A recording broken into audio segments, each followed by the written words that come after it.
Hello students, for class 12 I am going to upload the second part of the video containing inverse trigonometric function. Now property 7. In our previous video we have discussed up to property 6. Now property 7. Property 7, sin inverse x plus sin inverse y is equal to sin inverse of x root under 1 minus y square plus y root under 1 minus x square, provided x greater than 0, y greater than 0. Sin inverse x minus sin inverse y is equal to sin inverse x under root 1 minus y square minus y into under root 1 minus x square, provided x greater than 0, y greater than 0. Cos inverse x plus cos inverse y is equal to cos inverse whole bracket xy minus under root 1 minus x square into 1 minus y square, x greater than 0, y greater than 0.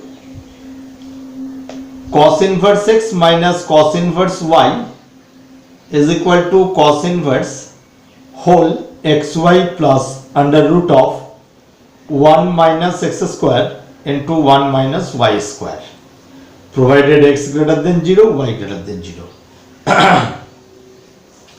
Now all these properties of inverse trigonometric function we can prove by using sin of a plus b, sin of a minus b, cos of a plus b and cos of a minus b.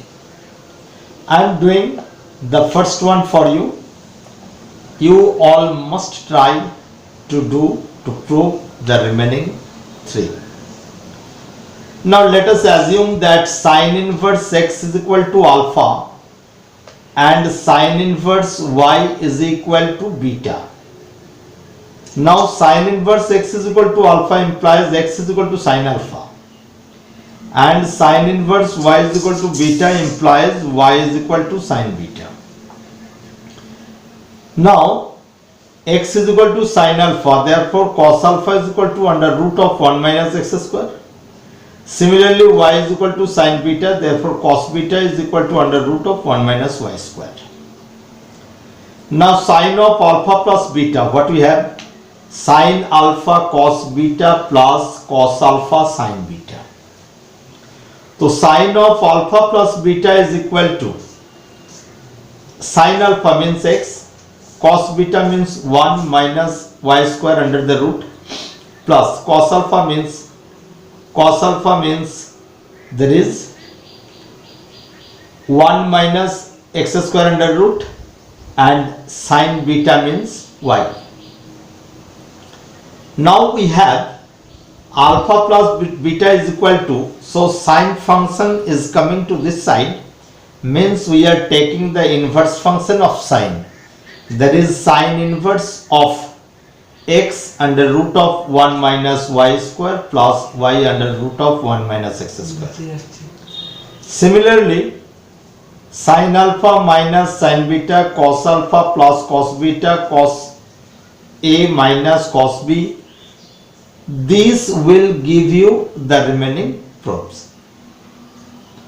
Now property 8, 2 sin inverse x is equal to sin inverse of 2x into under root of 1 minus x square if minus 1 by root 2 less than equal to x less than equal to 1 by root 2. 2 cos inverse x is equal to cos inverse of 2x square minus 1 if x greater than 0, and 2 tan inverse x is equal to tan inverse 2x, tan inverse of 2x by 1 minus x square or sine inverse of 2x by 1 plus x square or cos inverse of 1 minus x square by 1 plus x square. So let us do one proof. Say I am doing the first one for you. Let sine inverse x is equal to alpha. This gives x is equal to sine alpha. Hence cos alpha is equal to under the root 1 minus x square. Therefore, sine 2 alpha is equal to what we know? 2 sine alpha cos alpha. Now sine 2 alpha is equal to 2. Now sine alpha means x, so x, and cos alpha means under root 1 minus x square. Now taking sine inverse to both sides, we have sine inverse of sine means it is removed, therefore 2 alpha only is equal to sine inverse of 2x under the root 1 minus x square. Now 2 alpha means sine inverse x. So 2 sine inverse x is equal to sine inverse of 2x into 1 minus x square. Now property 9. 3 sine inverse x is equal to sine inverse 3x minus 4x cube if 1 by 2 less than equal to x less than equal to 1 by 2. 3 cos inverse x is equal to cos inverse 4x cube minus 3x if 1 by 2 less than equal to x less than equal to 1.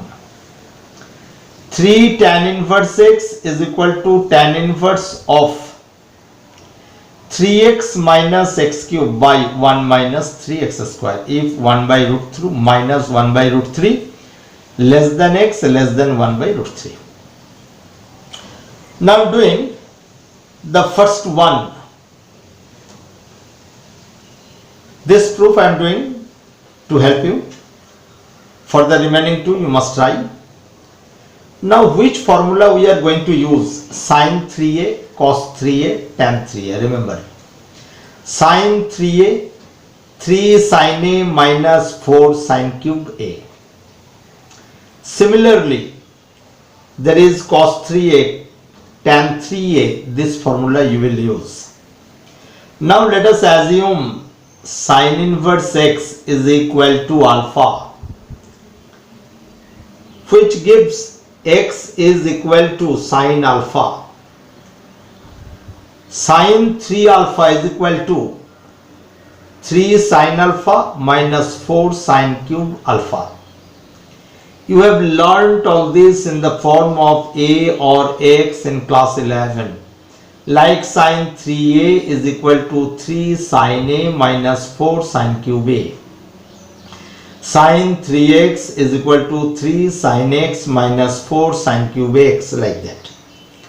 So sin 3 alpha is equal to 3 sin alpha minus 4 sin cube alpha. Now 3 alpha is equal to, that is taking inverse function to both the sides. So sin inverse sin means it is removed. So 3 alpha only is equal to sin inverse bracket 3 sin alpha minus 4 sin cube alpha. This implies 3 alpha means sin inverse x is equal to sin inverse 3. Sin alpha means x, so 3x minus sin cube alpha means sin alpha whole cube. Sin alpha means x, so x cube, so 4x cube. So we get 3 sin inverse x is equal to sin inverse of 3x minus 4x cube. Now trigonometric functions are periodic functions, and hence in general all trigonometric functions are not 1 1 and onto. Clear? Not 1 1 and onto. that is invertible, that is all trigonometric functions are not invertible function. Therefore, their inverse do not exist. However, if we restrict their domains and codomains, we can make them 1 1 on 2. That is both injective function and surjective function, that is bijective function. And then invertible of the function becomes invertible, that is the inverse of the function exists. Now for sin x, if we restrict the function, it is the curve of sin x. This is 0, sin 0 0, as you know. Then sin of minus pi by 2 means minus 1, sin of pi by 2 90 degree means 1, positive 1, this is plus 1, this is minus 1. So this gives the range and this gives the domain. Now for the inverse function, the range becomes the domain and domain becomes the range. So domain minus pi by 2 to pi by 2, for the inverse function it is the range, there is minus pi by 2 to pi by 2, and range minus 1 to 1, this becomes the domain, there is minus 1 to 1. Now minus 1 is for minus pi by 2 and 1 is for pi by 2, therefore the curve becomes like this. So this is the function of sin inverse x when this is for sin x. Similarly for cos x, if we restrict the function from 0 to pi, now cos 0 1, cos pi minus 1, cos 90 0 on the line. Therefore domain is 0 to pi, which becomes range for the inverse function, that is 0 to pi. And what is the range? Minus plus 1, this is minus 1, so minus 1 to plus 1, which becomes domain for the inverse function, that is minus 1, this is here plus 1. So minus 1 is for pi, so this is, and plus 1 is for 0, this is. So let us join this one, we will get the graph for cos inverse x. Similarly for tan x, what we know, tan 0 is 0, tan minus pi by 2 it is minus infinity, and tan pi by 2 it is plus infinity. So it is proceeding for endless, this is also proceeding for endless, this is towards positive infinity, this is towards negative infinity. So this is the domain and this is the range. So domain is from minus pi by 2 to pi by 2 open bracket, because minus pi by 2 means where it is infinity cannot be reached. Similarly plus pi by 2 infinity, positive infinity cannot be reached, so open bracket. Now this domain becomes the range, that is minus pi by 2 to plus pi by 2, and the range, that is plus infinity to minus infinity, there is minus infinity to this side, plus infinity to this side. So if we are joining, we will get this card. So this is tan inverse x. Now cot x. Now for cot x, cot 0 is undefined, cot pi is undefined, cot 90 is 0. Therefore cot 90 0, cot 0 undefined, cot pi undefined. This is towards negative, this is towards positive. Now for cot inverse, domain becomes range. So what is the domain? 0 to pi, which becomes range 0 to pi. What is the range? Minus infinity to plus infinity. There is minus infinity to plus infinity, which becomes minus infinity to plus infinity. So minus infinity for pi. So minus infinity for pi and infinity for 0 and infinity for 0. If we are joining, we will get this card. So this refers the cot inverse x. Now for sec inverse x. Sec inverse x, this is for sec inverse x. Sec means 1 by cos. So for pi by 2, for 0, 1 by cos 0, 0 is 1, so sec 0, this is 1. But what is pi by 2? At pi by 2, this becomes infinity. So 1 to pi by 2, this becomes infinity. This is towards positive infinity going. And similarly, that is cos pi minus 1. Therefore sec pi, this is also minus 1. So this is minus 1. Now whenever from minus 1 it is moving towards, there is pi by 2 to pi. For pi it is minus 1, but pi it is 0. So minus 1 to 0 towards negative. This is for sec inverse x, sec x. Now for sec inverse x. So what is the domain? Domain for sec x is 0 to pi, which becomes range for the inverse function. And for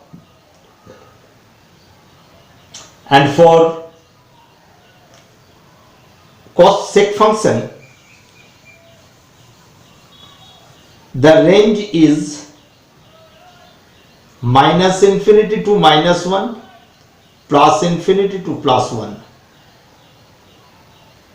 So minus infinity to minus 1 to minus infinity, plus 1 to plus infinity. This side is minus infinity, of course. This side is plus infinity, as you know. This is 1 to infinity. This is minus 1 to minus infinity. Minus 1 to minus infinity, this side. 0 to pi. So when 0 it is plus 1, when pi it is minus 1. So when 0 it is plus 1, and when pi it is minus 1, it is plus 1. If we are joining those points, we will get these curves. So this refers the graph for sec inverse x. Similarly, cosec inverse x and cosec x. So cosec x, main function is cosec x. Cosec x 1 by sin x. Now 1 by sin, since sin 0 is 0, it cannot take the value 0. It becomes undefined at x is equal to 0, cosec function. Now whenever it is minus pi by 2, it is minus 1. So this side is minus 1. So minus, this side is minus 1. So minus 1 when this is minus pi by 2. And this is plus pi by 2, and for plus pi by 2 this is 1. and whenever this is going to 0, that is from minus pi by 2, gradually it comes towards 0, its value becoming undefined, infinity. Similarly, this is also infinity, undefined. Now for the cosec inverse x, for the inverse function, this is the domain and this is range.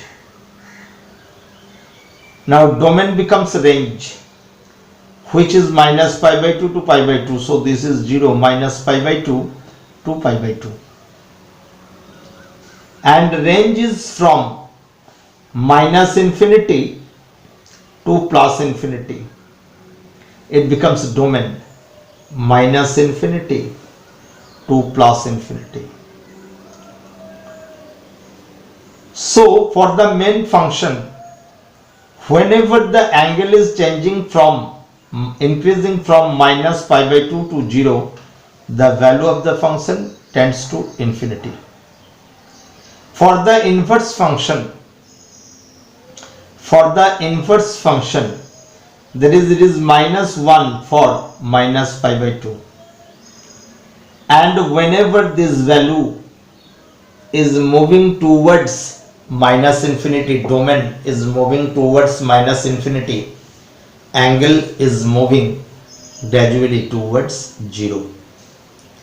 Similar for positive side also, there is whenever it is 1, value of inverse function will be pi by 2. Whenever the value is increasing towards positive value infinity, the angle will change, that is, the range will change. Okay, that is from minus pi by 2 to infinity it will change. Now sine inverse, this is very one important sum one I am showing you how it is solved. Sine inverse 1 minus x minus 2 sine inverse x is equal to pi by 2. So minus 2 sine inverse x is equal to pi by 2 minus sine inverse 1 minus x. Now pi by 2 minus sine inverse x is equal to cos inverse x. So cos inverse 1 minus x. Now let us assume that sine inverse x is equal to theta. Then cos theta is equal to under root of 1 minus x square, and theta is equal to cos inverse 1 minus x square. Okay, or by taking this one we also can do it. Let sine inverse x is equal to a. Then sine a is equal to x. Hence minus 2a is equal to cos inverse 1 minus x. That is cos of minus 2a, taking cos to both sides. Cos of cos inverse removed, it is 1 minus x. Now cos 2a is equal to 1 minus x. Cos 2a means 1 minus 2 sine square a is equal to 1 minus x. Now 1 minus 2 sine inverse x means sine square a means sine a means x, so sine square a means x square. So 1 minus 2x square is equal to 1 minus x. So minus 2x square plus x is equal to 0, means 2x square minus x is equal to 0, x common. So 2x minus 1 is equal to 0, x is equal to either 0 or 1 by 2. But for x is equal to half, does not satisfy the given equation, hence x is equal to 0. This is one very important sum. This sum you will find this in NCERT book. So pay attention for this one. Now in my next video, the part 3 of inverse trigonometric function, there I will show you the solution of some very important sums from NCERT book. Okay.